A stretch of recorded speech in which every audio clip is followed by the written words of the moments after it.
Good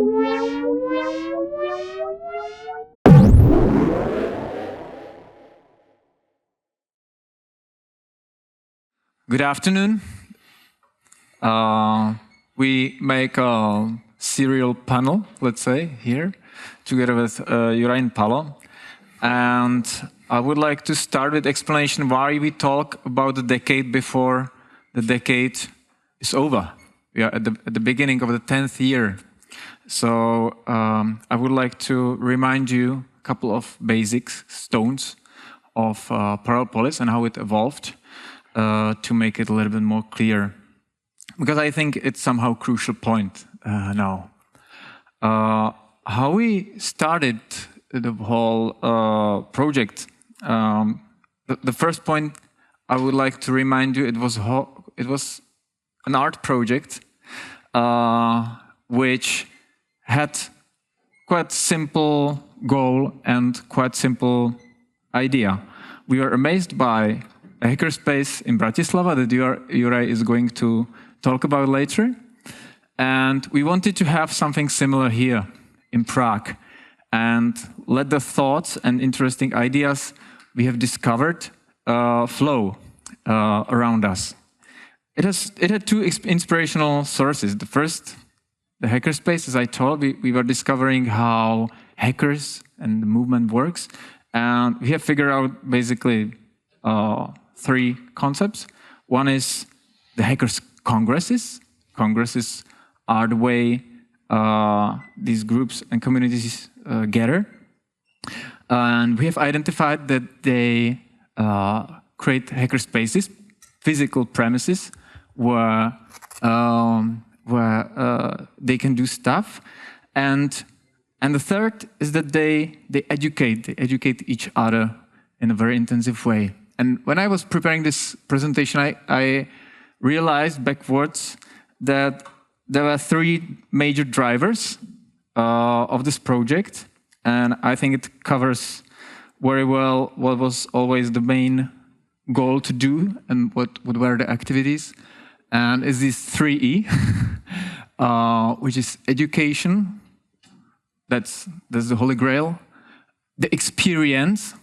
Not to only talk about, but to really have the hands-on experience.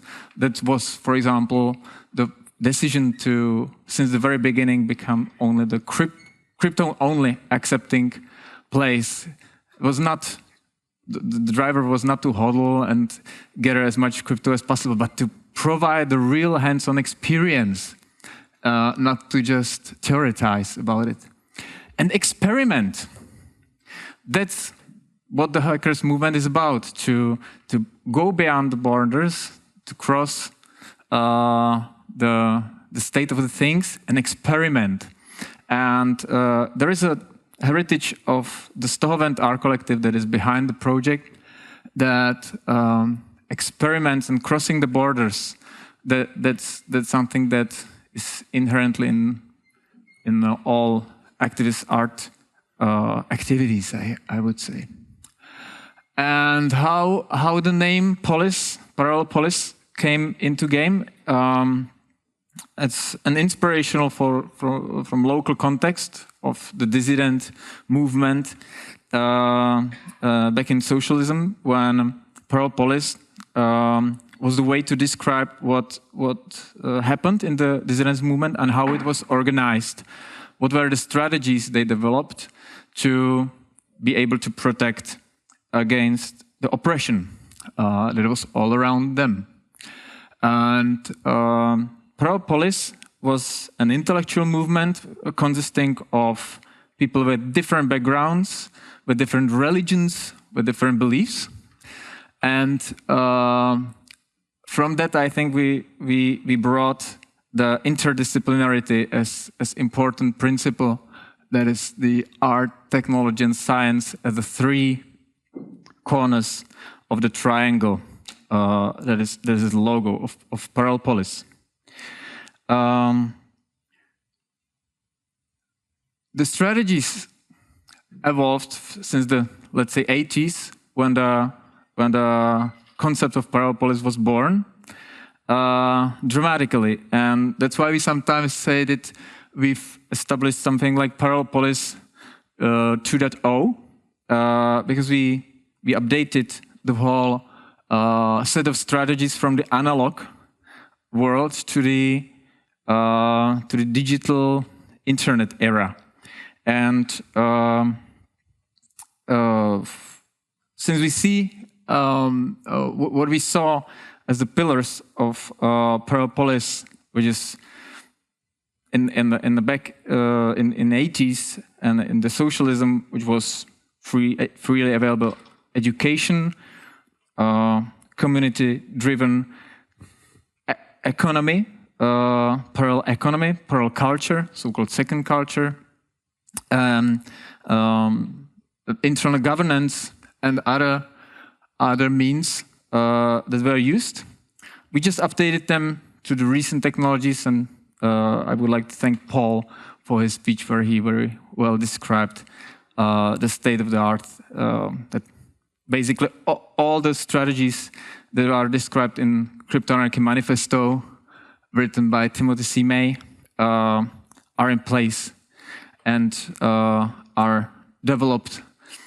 So I think this concept is valid, and I would like to observe especially this era, 2014, when the project was established, and today it's the 10th year, and over the 10 years we saw that crypto and primarily Bitcoin still works as intended, and works even better.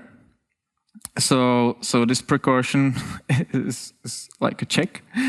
Encrypted communication becomes more and more like a basic mean of not only protection, but for many people, even survival.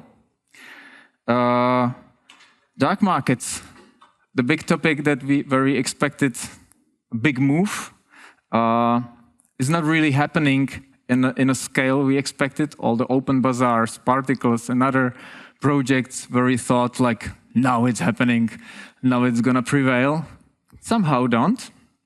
And we have to learn why, or what's the point. And free education is available almost everywhere for one click, but it struggles with the censorship, with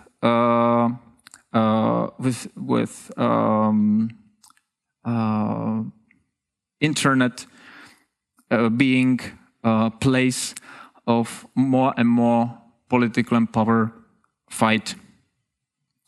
And what is the last observation that I think is crucial for the state where Parallel Polis is now as an organization, is that all the niche topics that we were opening in 2014, beginning with cryptocurrencies, smart contracts, encrypted communication, all the crypto world evolved into the whole industries. And in each of the topics, you can now find like huge development, huge commercialization, and the endless sources of projects and topics you can study. This is also why Parallel Polis probably struggles with searching for its next generation identity, I would say. What will be the Polis 3.0, if there will be some?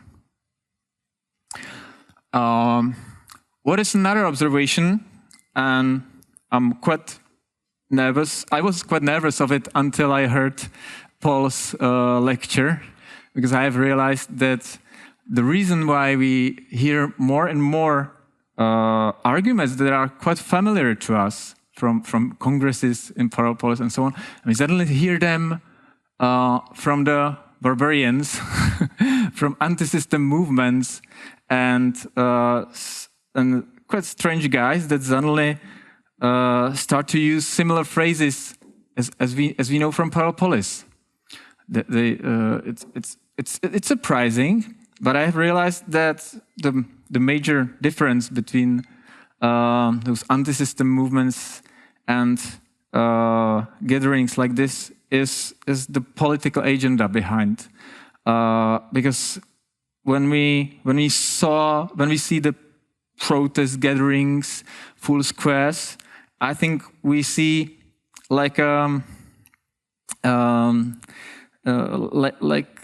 it's how to change. It's how the world changes. The black is white, white is black. We reverse meanings of things, and when the leaders of these movements say we fight for freedom, we fight against government oppression, we fight against this and that, I think that's what finally the primary goal, to gain power to do this. So this is something we need to find a way out, because obviously for many people from the outside observators, it might be, we might easily fall into the same bucket. And what is supporting that is even the huge gap that I see internally, and again it was in the previous lecture, it was a topic of discussion, that we see polarization even in circles where we haven't seen any disagreement before, and I think COVID have initiated this quite intensively, and since then I'm more and more surprised how even the freedom movements tear apart on quite crazy topics. What is the last point that I would like to say before I pass to Juraj is that, Paul's lecture was brilliant in that, so thanks, you made my work very easy. We can see and we can observe that throughout history, there have always emerged parallel structures. And I think what we see now on the streets and on the barbarians' policies that grow all around the world, the anti-government movements, they are somehow parallel societies, parallel structures, because the people who go behind that, they are unsatisfied, they are disoriented, they are afraid for their freedoms, and they have their understanding of the situation.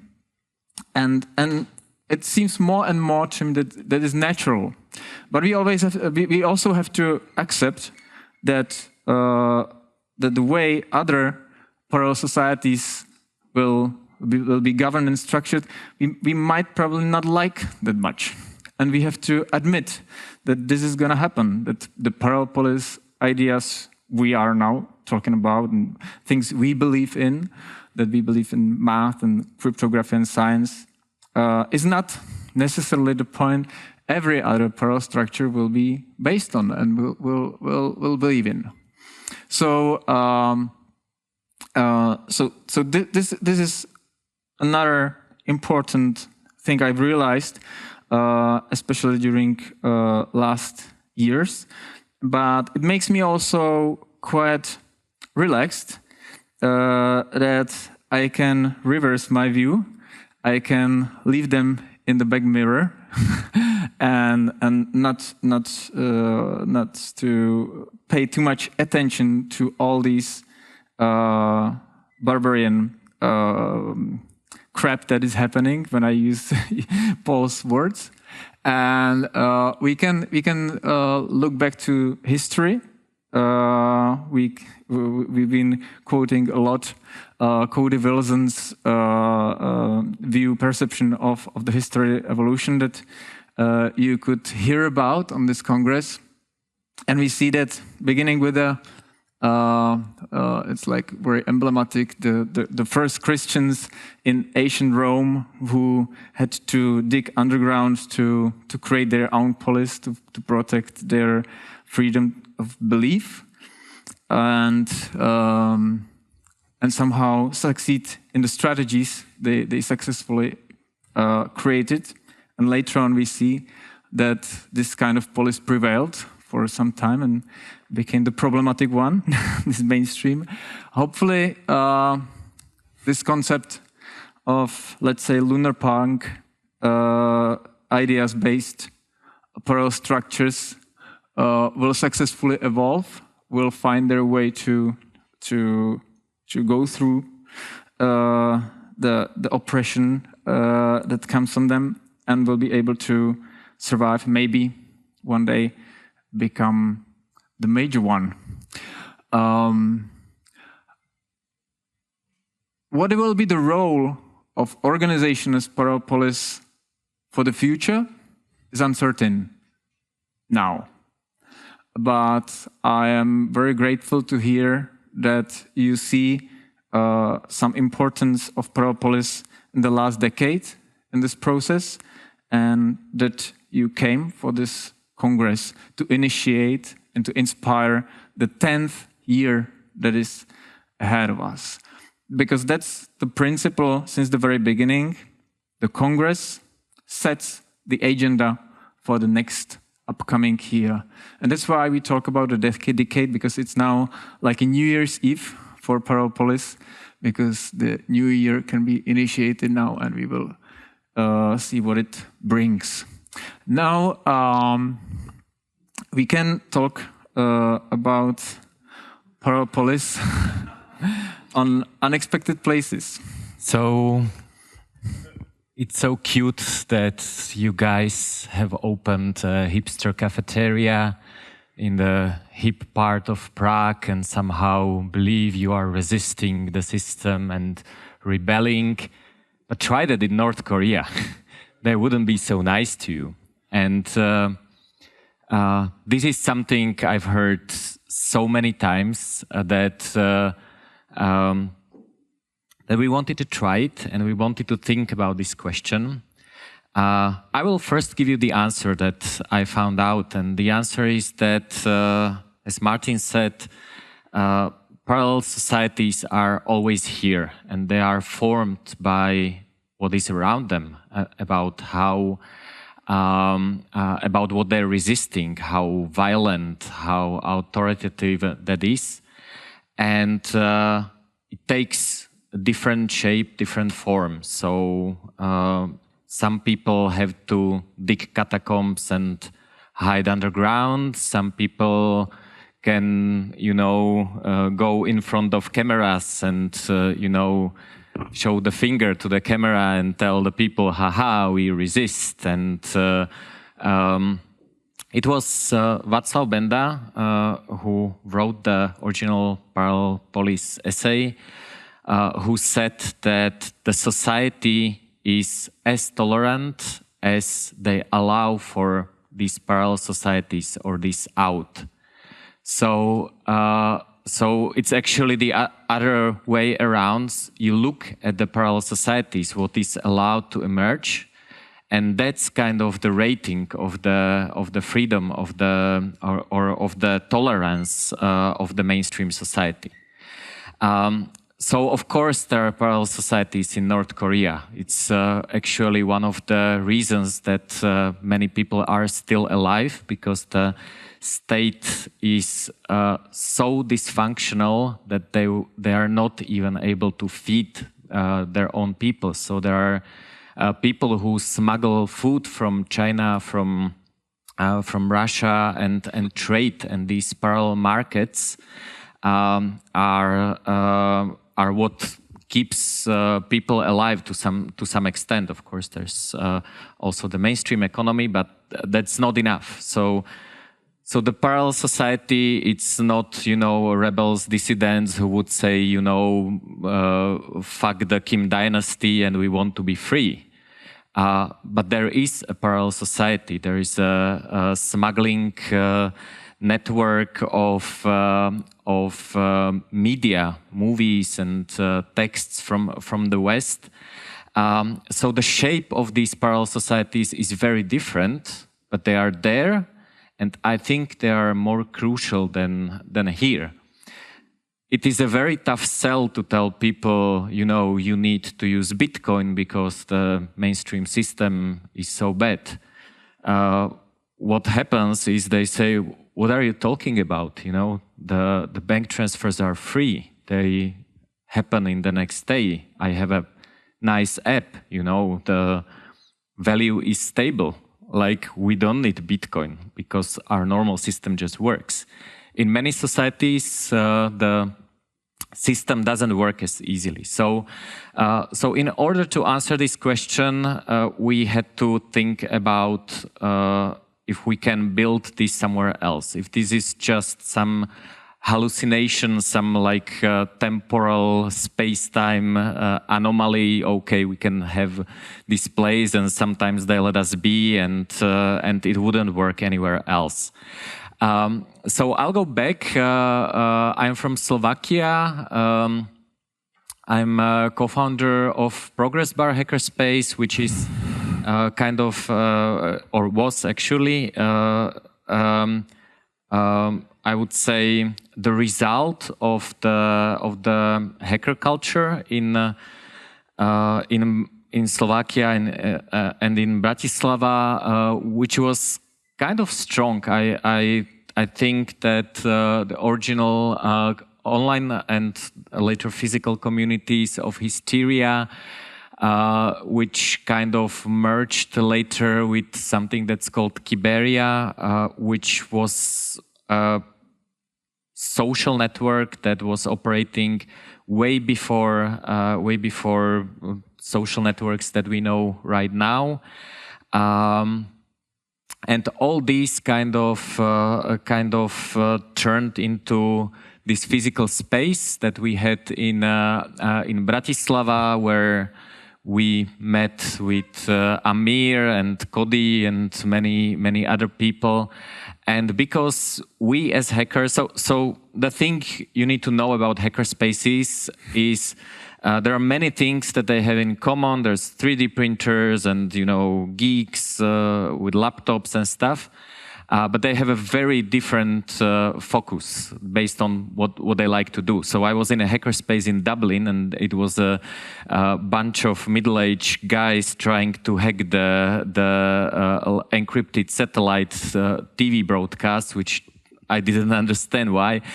It was a very, very nice environment as well, but we got interested in this thing called Bitcoin, and we were organizing events around it, and but also many other things. So this was one of the places that we ended up with. This is an old one. I just wanted a picture that's not 100% male, but so yes, sometimes I don't know what. This was like a special female meeting, by the way.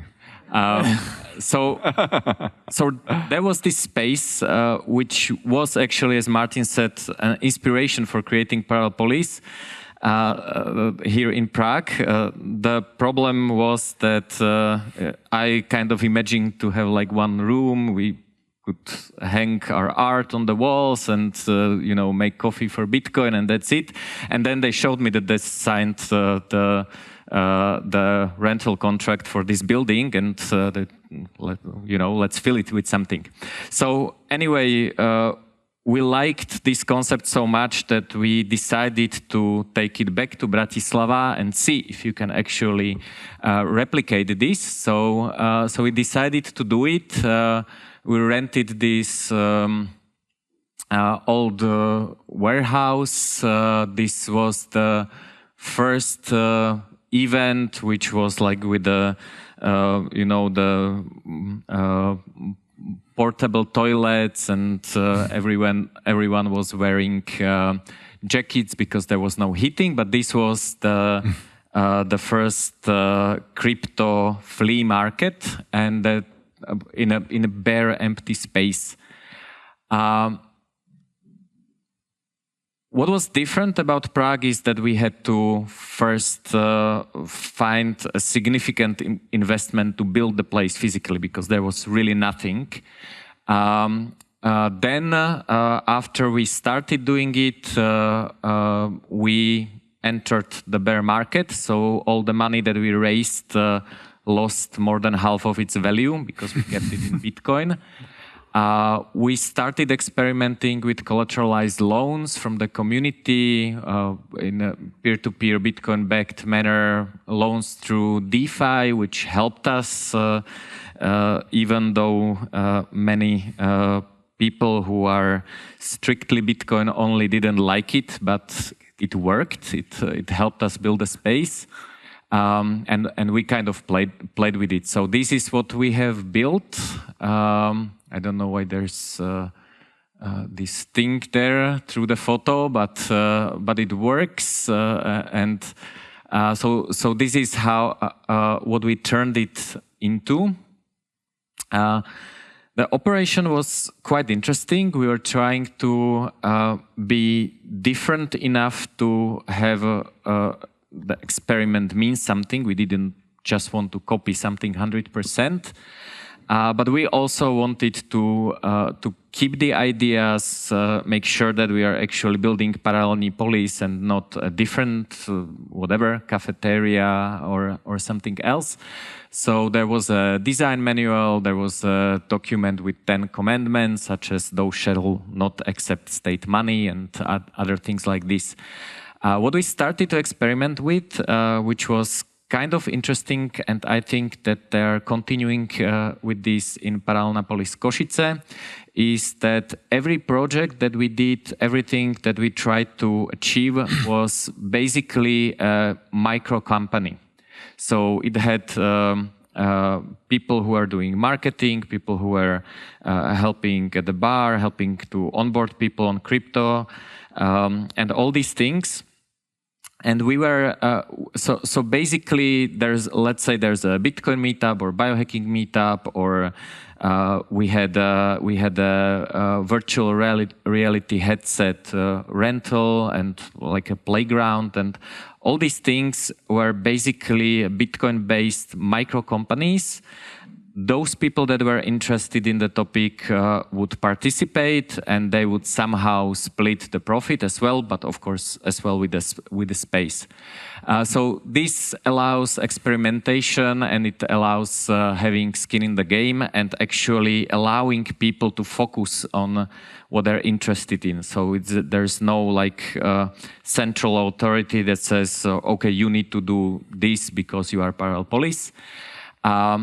We were experimenting with tokenomics for internal financing and rewarding volunteers, not fundraising. We didn't do any ICO or anything like that.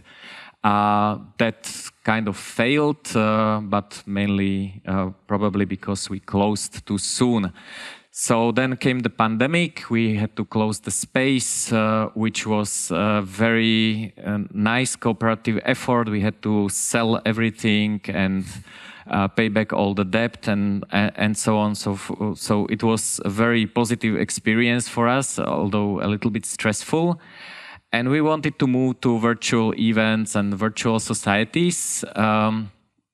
We also decided to, because we are not physically in Bratislava, to kind of cooperate and interact with people from other Slovak cities, and now there are also people from Czech Republic in the virtual space.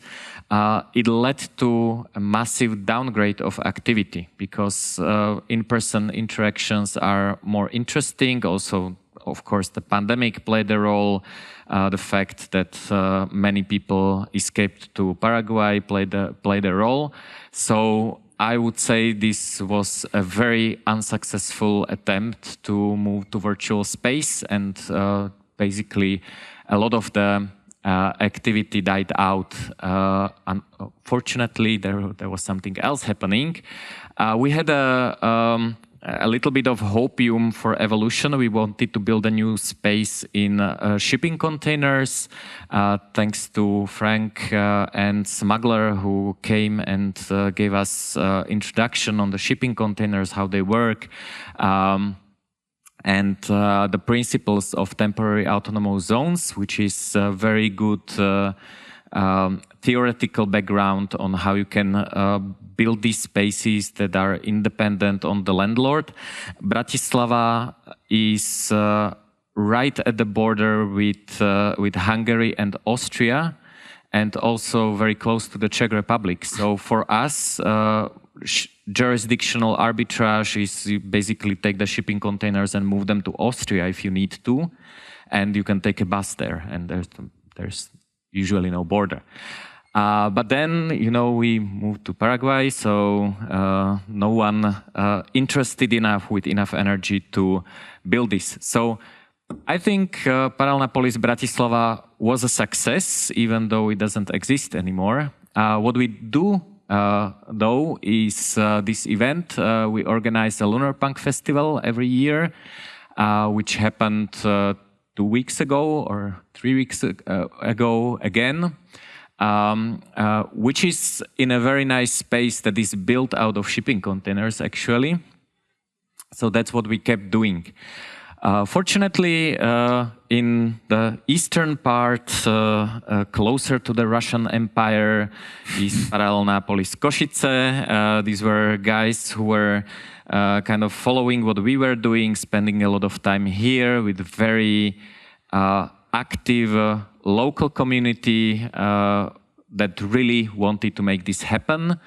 And they were, for some reason, not discouraged by our failure to keep operating, and they opened Paralelná Polis Košice, which is amazing. This is just part of it. So this is one photo. This is how it looks. It's in the center of the city. Like, there's no more central part. Like, if you want to go to Košice and you see the big cathedral, that's like the coordinates 0, and right opposite to the cathedral is Paralelná Polis. So it's very symbolic place. They are doing things very differently. They also have a small hackerspace, and I definitely come visit. I really enjoy this project. This is how another part looks, and there's also a hackerspace. So over the years, many people have asked us, and also me specifically, if they can do it themselves somewhere else. So I have a few takeaways. First, you need to have community first. You need to have I think I won't repeat Mitch Altman's talk from yesterday, but you cannot build it with like 2 people who wants to have it. You first need to build community that is interested enough, and that wants to do some things, spend some time. So I think it's not required to push this too much. If you don't have the community, then okay, organize meetups or do something else. It needs concentrated effort. If you want to organize it remotely from Paraguay, no, doesn't work. We used the hackerspaces.org manual for starting a hackerspace, which is very useful resource. You definitely need to discover, not invent, discover a sustainable financial model that works for your space. And of course, you can ask me anything except of who would build the roads, because yes. So okay, thank you. I'm going to talk about significant events in Paralelní Polis, impact of Institute of Cryptonarchy and Paralelní Polis to the international community. And my last slides will be dedicated to memorial of some people who are not with us anymore. What is quite interesting is that out of the Czech Republic or Slovakia, the concept of, or the meme, the brand of Institute of Cryptonarchy is much more famous than Paralelní Polis itself. So I visited many communities in Mexico, the US, South America, and most of these people, they knew Institute of Cryptonarchy, but nobody knew Paralelní Polis. It's the same as, for example, Prague. Everybody knows Prague in South America, but nobody knows the Czech Republic, for example. It's something quite similar. Few years after we started like a Paralelní Polis in Prague, there were some people in Austria, especially in Vienna. For example, one of the main people was Exile Surfer, who is here somewhere, and these people were responsible for starting Paralelní Polis, the Paralelní Polis in Vienna, in Austria. I visited this place a few times, and it was quite active. So it was at least tried. I'm not sure about the current state, but I think it's not active anymore. At least it was tried, like a bunch of enthusiastic people who were trying to build their own Paralelní Polis. Also, there were many people, especially around Amir Taki and Rachel Rose. Both of them, they had a presentation here. And they were trying to open Paralelní Polis in Barcelona. Polis Paralela in Espanol. But unfortunately, there were also some problems with the owners of this place. So finally, it hasn't started. It has never started. Okay, not sure if you know this guy. This slide is quite important because I would like to say that in HCPP or Paralelní Polis, we decided to invite also people who were or who are cancelled, and one of that guy, for example, is Richard Stallman, who had a presentation today, because we consider these people to be important, despite the fact that we ethically or morally not agree completely with their ideas. We consider these people to be important, to invite these people and have a speech. As I know, no other conference in the world invited this person. His name is Jim Bell to HCPP. So it was something unique when what we did in the past, and I consider it to be important. And it's quite like in the future, we are also going to invite like a cancelled speaker, because we still believe that these people may be interesting for the community and may have some interesting opinions. One crucial event for HCPP Paralelní Polis was the letter Ross Ulbricht wrote for Paralelní Polis. This is the part of his letter presented by his mother, Lynn Ulbricht. This is my photo with sister. I visited these beautiful ladies multiple times in the US, and this was really crucial for us that Ross Ulbricht in jail, he was able to write a letter especially targeted to Paralelní Polis and to HCPP. And now we are moving to memorials of people who are not with us anymore. You know this person? Timothy C. May. This guy, he had a presentation maybe 5 or 6 years ago at HCPP. He was our main inspiration because he wrote Crypto-Anarchistic Manifesto, which was absolutely crucial for us because thanks to his manifesto, we revealed that Paralelní Polis manifesto was written by Václav Benda, the Czech guy. Basically, what we can do a fusion of these manifestos, and we can try to achieve parallel society predicted or described by Václav Benda, and we can use crypto liberation tools, crypto anarchy, or cypherpunk tools to achieve this society and also to promote this society. So, for example, for me, speech of this person was one of the most important at HCPP. Also, maybe you know Jay Stark. Yesterday, Cody Wilson had a presentation about his movie he created recently. And this person also had a presentation at HCPP maybe 3 years ago.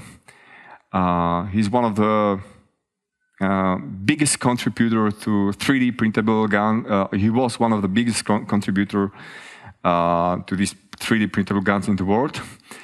And what is quite sad that I think he had only 28 years. He was German, as I know, and he was raided by German police. And a few days after, he had heart attack, and he died. And the last person who was connected to Paralelní Polis, an institute of cryptanarchy, was this guy. John McAfee, also the guy, many of them thinks that he was like a crazy, really crazy guy. But we still believe that thanks to this guy was one of the crucial in this cypherpunk sphere. And you can see photo of Rachel, who had a presentation here. This is not like a Photoshop, like you may think. It's like a real photo. John McAfee promoting Institute of Cryptanarchy. And unfortunately, he's also not with us anymore. And that's all. Thank you.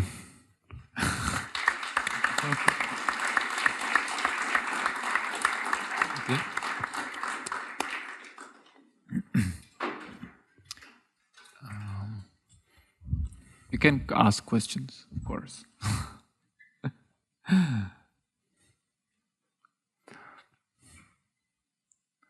You don't have the moderator to ask the first. Oh.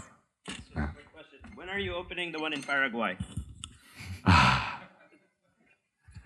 A good question. We are still waiting for.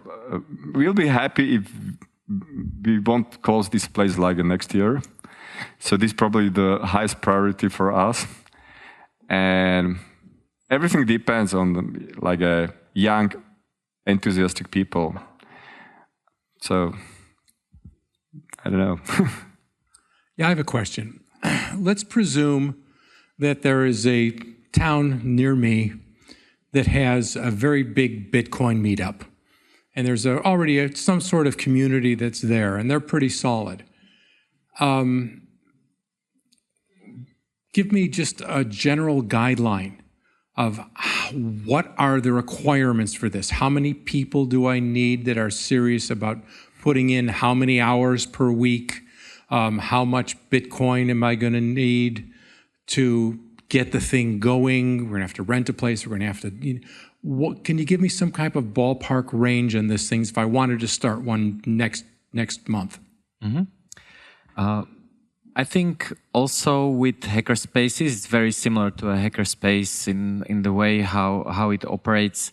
I think like the good estimates are 5 to 20 people, and you can do as much with 5 highly involved people as you can with 20 that are not like super involved, but still like core team. So that's the number of people. I would say that the most important thing here is quality over quantity. Like it's better to have 2 people who really want to do it, not only believe in the ideas, but they like come in the morning, open with the key, sit down, talk to people who visit and are involved in not necessarily building, but they because there will be clogged toilets needing fixing. There will be and if you're not into it that much, if it's just you want the place to have a coffee every Monday at 6 p.m., which is what the Bitcoin meetup is basically. Then it becomes hard. So that's why I said community first. But I wouldn't say you need too many people, but you need people who are really involved. The second thing is the financial model and sustainability. You can have volunteers, but unless they get some kind of energy back, it doesn't have to be money. They will burn out in few months. I don't know what's your estimate. And they need to feel this constant feedback of like creating something or producing something. Money is a good feedback. It can be in a different form. So, of course, financial model means you need to be able to pay rent as well. But this sustainability of the community is, I think, very important. So think about how this works. Is it a commercial cafeteria that is actually profitable? Yesterday we've been talking, and if you want a commercially successful cafeteria, don't make it Bitcoin only. Well, if I can, Yes. I think those are operational problems that are definitely valid, and you will meet them right after you will decide. But there is, I was thinking a lot why most of the attempts to create polis somewhere else failed.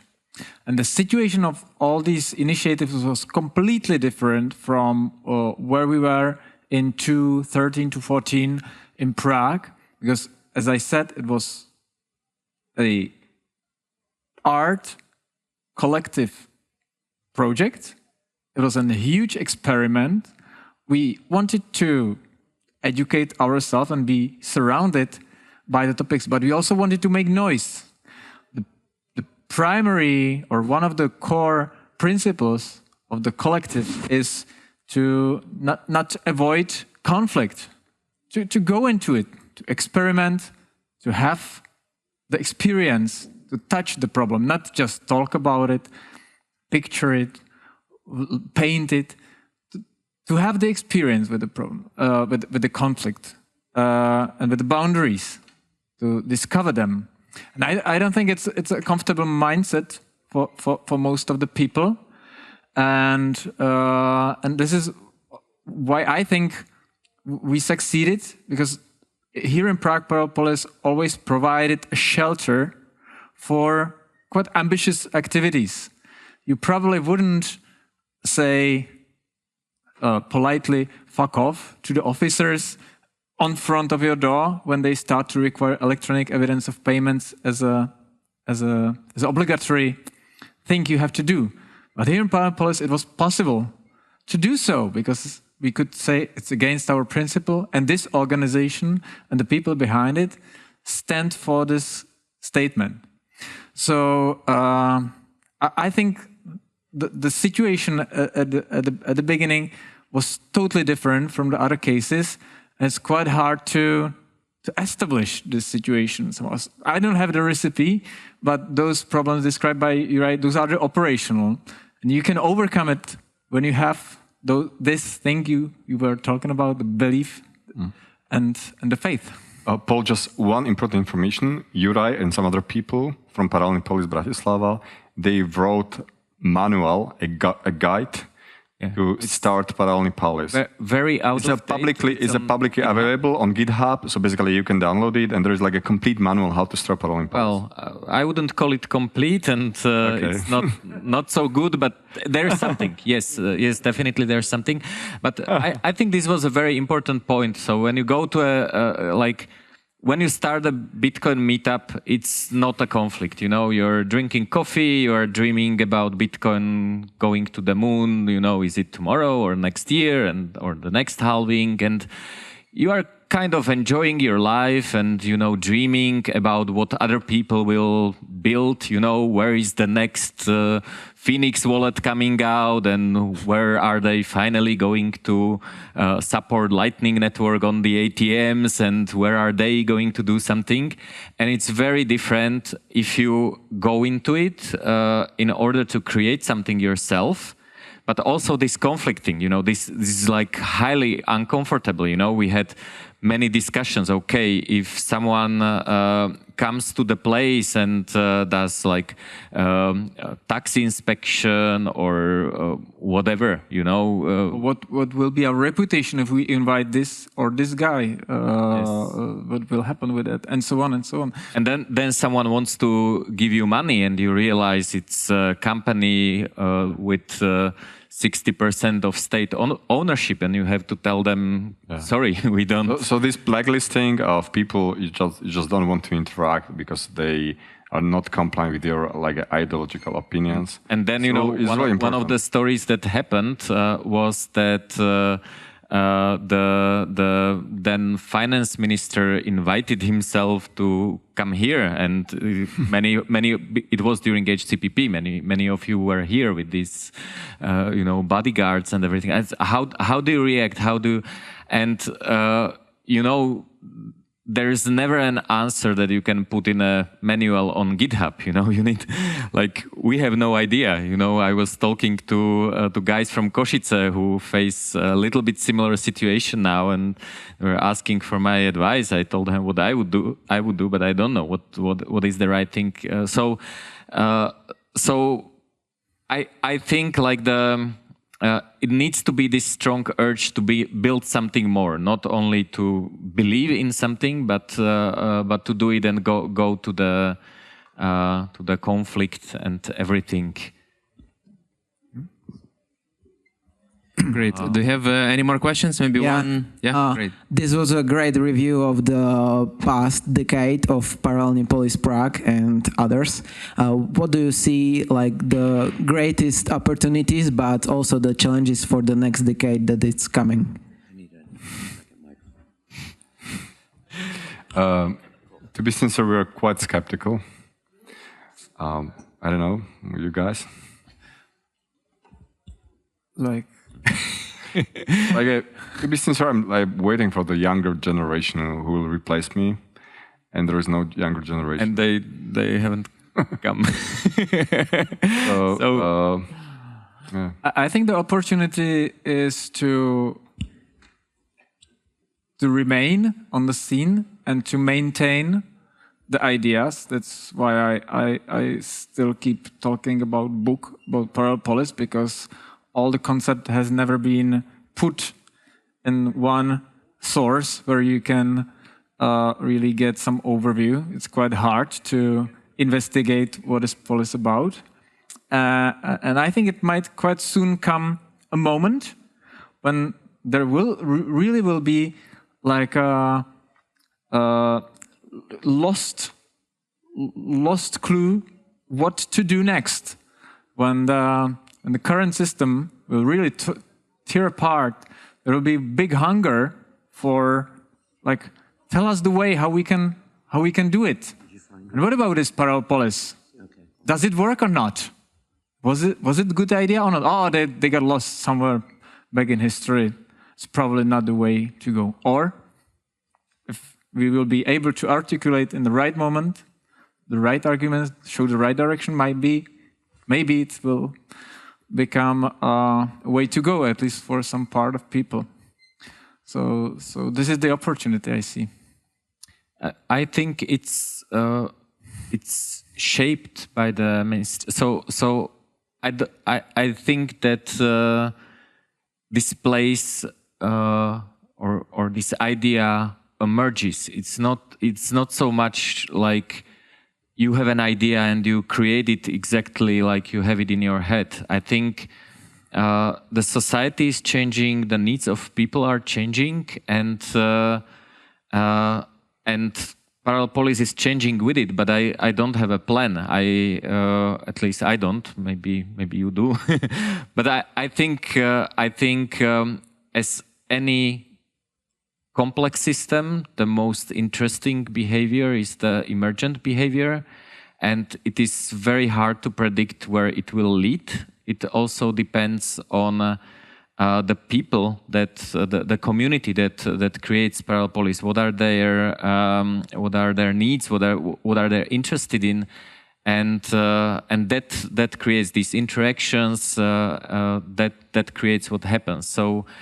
For me, it's like asking, you know, how will the world look like in 10 years? I don't know, and I don't know how parallel society will look in 10 years. And we are just one of many parallel societies that is also important. So maybe there will be better ones, and I hope so. So yeah, what I think, if we survive in the future, I hope so, but we'll see. I think we'll be consistent in defending our opinions about privacy and freedom, and we'll reflect like any new trends or intrusions to our freedom and privacy. I hope we become useless. Roman, please come. Roman, please come here. His name is Aleš. Actually.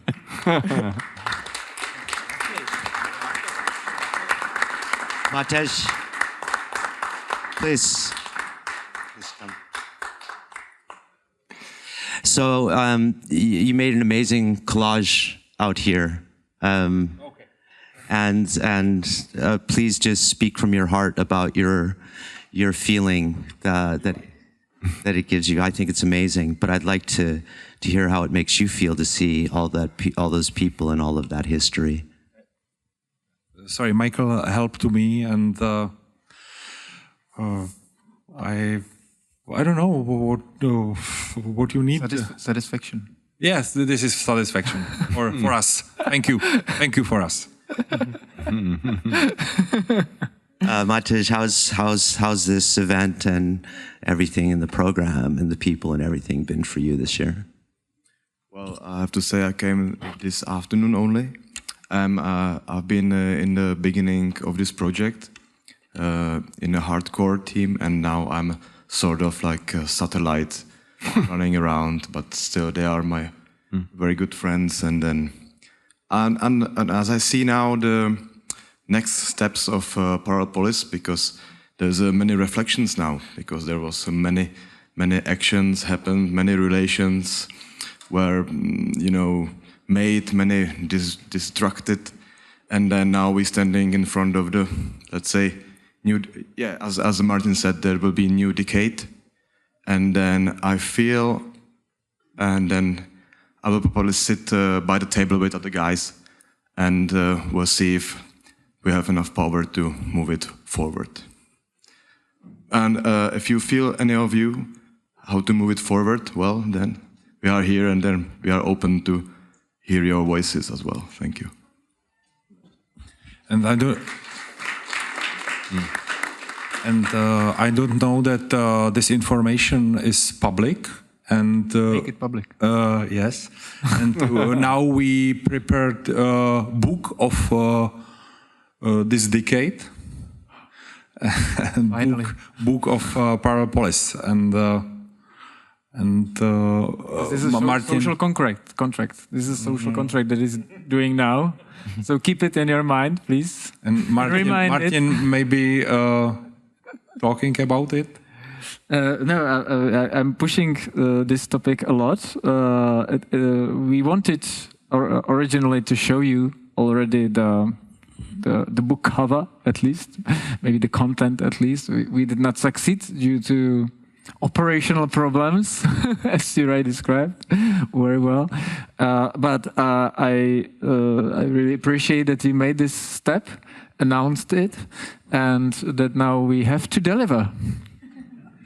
So thanks. Yeah, thanks. I'm happy that there's no deadline. So what the book shall serve for is, I hope it won't be this antiquarian book of stories that happened and who had intercourse with who and so on, but it should be it should contain core important takeaways that we experienced over the 10 years. There were so many of them that you others can maybe learn from, and we have never been able to summarize them on one place to make like a time capsule that will be possible to open in future. So this is my main goal regarding this book, and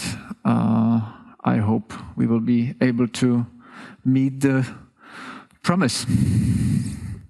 So I think it's a normal thing that organizations and communities and clusters mature, split apart, reform, evolve, mutate, whatever. And I really want to thank you from the depths of my heart and my intellect for starting this amazing experience and inspiring all of us to come here and share and build and dream and, you know, do all the crazy shit that we've been doing.